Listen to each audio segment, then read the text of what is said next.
First phase of the new waste treatment facility in Europa Advanced Road is unanimously approved. Pensioners allocated 44 new purpose-built homes at Chatham Views. The Income Tax Cash Office closed following a break-in overnight. A 42-year-old Russian man arrested following a traffic accident on Waterport Road late last night. And the Education Minister says only one parking space has been lost in Zone 3.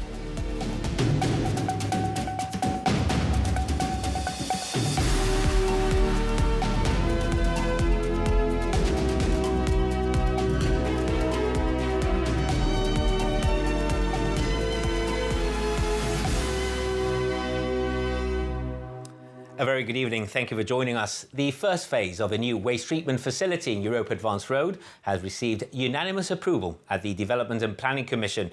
It'll operate as an enclosed waste reception, materials recovery and transfer facility. Recycle.gi, part of the El Martillo Group, signed what the government described as a historic agreement to build a much-needed waste management facility last year. This includes a state-of-the-art plant at the site of the former incinerator. It will convert waste into energy, which will then be fed directly into Gibraltar's local power grid. It would also reduce Gibraltar's dependence on waste export to Spain, as well as boost recycling rates while reducing pollution. Its construction will be done in 2 phases. Phase 2 will see the building of the waste energy incineration. But Phase 1 establishes the core operational infrastructure for the site and will operate as a standalone materials recovery facility focused on the reception, segregation, processing, storage and export of waste and recyclable materials. No incineration or energy from waste processes are included within this phase. So there's a building 1, which is at the entrance, which is an tipping hall. This is where municipal waste would arrive and be delivered. This then goes through a sorting plant that is both mechanized, robotic, as well as a manual picking. This is to remove all elements of recyclables, and this then terminates, which we call the pit, which was where the previous pit existed as well already for the incinerator, which would be where waste is then kept for, as part of this phase, being transported to Spain, but also so that in future, in building 4, we can what is to be the second phase of the project, which would be the waste to energy incinerator, which we will submit separately and which will go through a separate EIA screening procedure as well. There's a smaller building at the back, which is the cardboard baler, and there's a small building, which we call Building 5, which is the substation that sits closer to Europa Advanced Road. As regards the exterior, the developers gave reassurances to the DPC that the colours would blend in with the surroundings and would be built with glass fibre reinforced concrete to withstand its exposure to the natural environment. Concerns were raised by the Environmental Safety Group about the size and massing of the project. However, the Town Planning Department considered that the scale was justified by the operational requirements and its strategic benefit. Heritage and archaeology considerations were considered to be capable of being addressed. However, in terms of geology and cliff stability, a geotechnical assessment has identified areas that require further inspection. As for odour, dust, noise, traffic management and fire risk, these will require assessments and plans which would need to be submitted before the plant becomes operational. Waste handling will take place within an enclosed building. The ESG's Janet Howitt said the plant was well overdue. Obviously, this is really badly needed. 10 years ago, 20 years ago, we really needed a modern facility, the pit, as you call it. You know, we are really feeling the weight of managing our waste in Gibraltar. It is a huge issue. So the sooner this new plant is up and running, it cannot come sooner. Now that full planning permission has been given, the developers say the project could be operational in months rather than years. Now, pensioners have been allocated 44 new purpose-built homes at Chatham Views. The flats at Queen Elizabeth II Memorial Mews were allocated by public ballot this morning, with the new residents and their families there to find out which would become their new homes. All those moving in are existing government tenants, with the properties they leave behind set to be returned to the Housing Department for reallocation. It was a morning of excitement and anticipation. with families there to support their loved ones as they waited to discover which of the 44 new flats would become their home. One by one, names and numbers were drawn, turning what has been a long-awaited housing development into something much more personal. A new front door, a new view, and a new chapter for the pensioners moving in.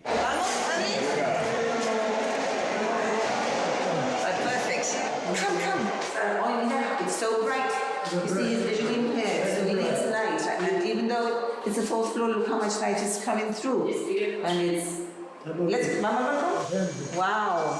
He's been living for 57 years in a tower block in referendum house, so imagine this is very new for him. He's going to be 94 next month. Wow. So. Birthday present. Lovely.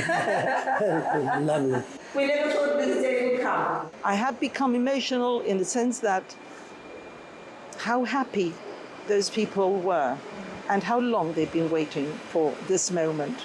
And the flats are beautiful, they are wonderful, and they can sign their contract to their new houses, and they're in. A day of celebration then. I suppose that means that the properties that they're currently in will become free as well now. Well, this is it.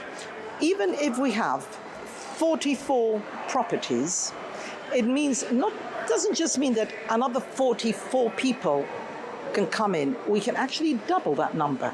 You see, if you leave a 4 RKB, and I've got somebody in waiting for a 4 RKB who has a 3 RKB, I move that person into the 4, and then there's a person who's in the 2 RKB who wants a 3, and we move the 2 into the 3. So with one move, we've made 3.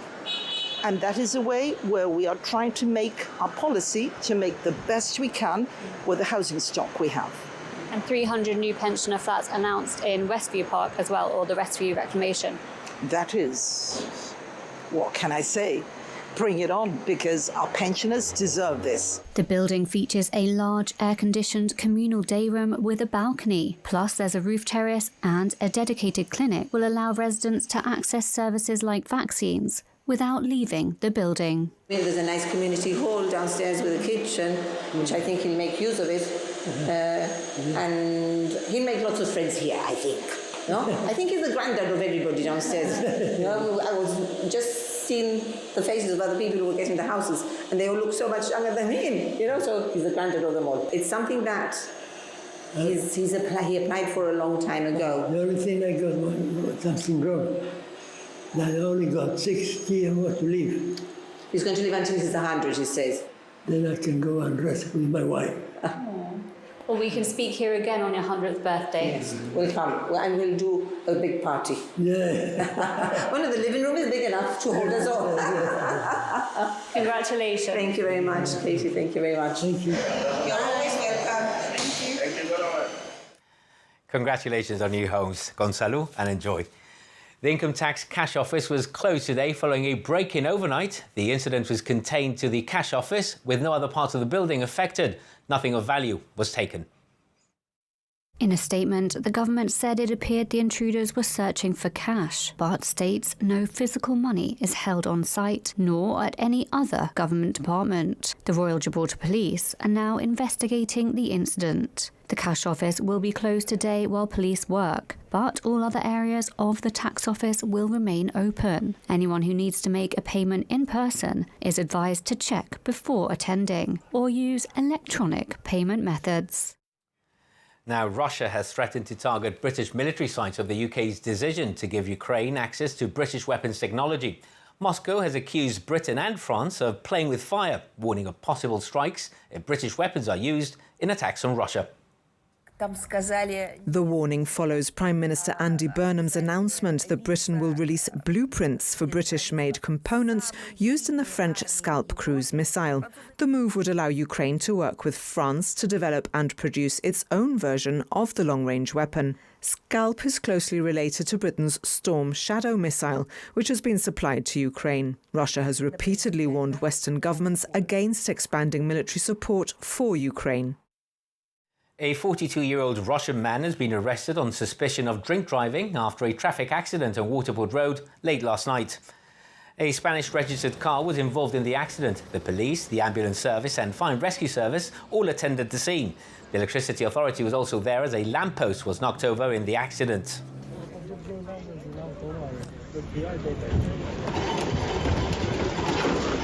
The man was released on police bail to return to Newmall House Police Station at a later date, pending further inquiries. Now, with less than a week to go until the new school year begins, the Minister with responsibility for transport and education has confirmed to GBC that the net loss of parking for Zone 3 residents due to works at St Joseph's Schools is just one space.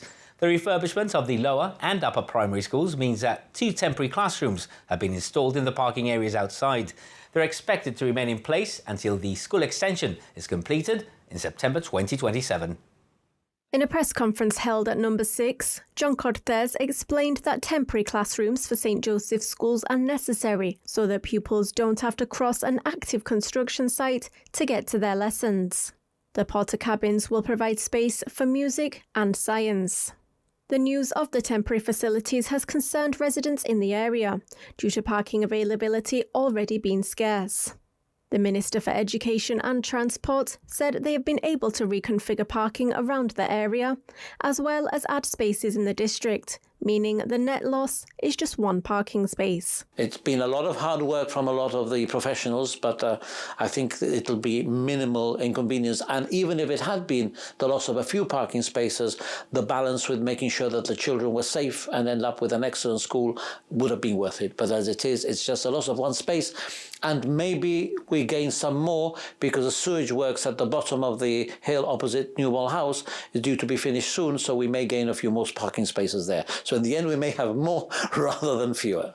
Prior to the work starting, there were 46 parking spaces that formed part of the Zone 3 residential parking scheme around St Joseph's Schools. There are now 19. However, 8 new spaces have been added in the old GBC compound and 7 on Rozier Road, bringing the total number of Zone 3 parking spaces around the area to 34. There have also been changes to other parking arrangements. One school zone parking space with free parking after hours has also been gained, bringing the total to 22. For part-time parking from 8 a.m. to 2 a.m, a total of 10 parking spaces have been created at the Old Fortress HQ, rising from 17 to 27. And 12 new motorcycle bays have been created outside of the schools. There's to be no change to the existing bus stops and services. Zone 3 parking permits were also due to be renewed in September. However, the Minister says this will be paused for 2 months. We have taken the view, as we have done in another area where there's been quite a bit of disruption in the Red Sands area. We are delaying the need to renew by 2 months, so they're getting 2 months credit. And we're looking at other ways of tweaking the system. But the residents will be getting 2 months credit for 2 months. They don't have to renew. I think they're due on the 1st of September, so it now be the 1st of November. But they will be contacted directly accordingly. You're watching GBC News. Still to come. 2 students who visited Nazi death camps in Poland this summer as part of the Learning from Auschwitz charity tell Gibraltar Today about their experiences. We'll be back in a few minutes. Do stay with us.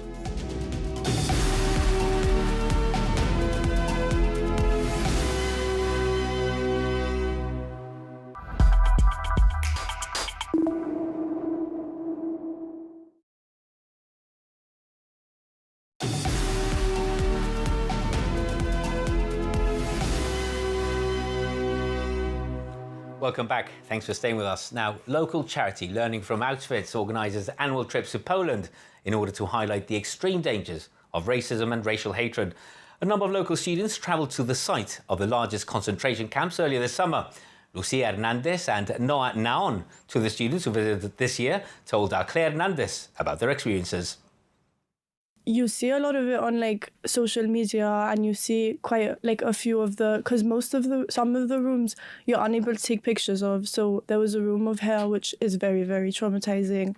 And as well in Auschwitz-Birkenau, which is the death camp, the size of it was you couldn't. The size was that impacted you as well. Impactful. It was so big. And in Birkenau, actually, there was we only visited the male side of it, I think it was. There was also a mirroring image on the other side, which was the female one, and it was just as big, and it was just put together. When we walked out on that field, I remember just being like, it felt like you could feel the impact of the size, for sure. And what she said, the rooms that you don't see online, and seeing them in person was just very impactful. You knew what the Holocaust was before travelling to Poland. Do you feel that you've got a better understanding now that you've visited? Yeah, I definitely think so. I think to see it and to fully see like the scratches on some of the walls, to understand like the depth that humanity can go to, it's very essential that I think everyone needs to see it. Yeah, that was one of the things I remember when we were on the bus back to the hotel. We were talking about like, we've seen it in the books, we've seen it in films, but when I went there, I understood like how far someone or a group of people could take that cruelty and human suffering on groups of innocent people, and that was truly crazy to even see. For me, I think that what I take away the most from there is how someone could do that. That was the question I kept on asking myself. How, like, seeing it, I thought, those people saw that too, and we didn't even see the people there. We just saw the remains of it. So for someone to see what they were doing and be able to do it, that really stuck with me the most, and it's still a question I ask myself today. I think we all take a lot of things for granted, which when you go there and you see the way that they were treated and the way that people have lived, like, it's just, you come back home and you realize how lucky you are, and even to have your, like, the smallest things, you just have to be so lucky for that. That's one of the things that the biggest things that I've learned from the trip. I remember when we were coming back on the bus, a lot of us were messaging our parents, our siblings and stuff, like, of how thankful we were, and it generally just makes you more grateful for everything you have. 100%. So would you suggest that anyone who's thinking about taking part in this initiative, would you just 100%. Definitely suggest that they go for it? 100%. For sure. The LFA does a great job. It's a non-profit organisation. All the money that goes in goes back for everyone to go. The more money that they raise means the more children our age that can go.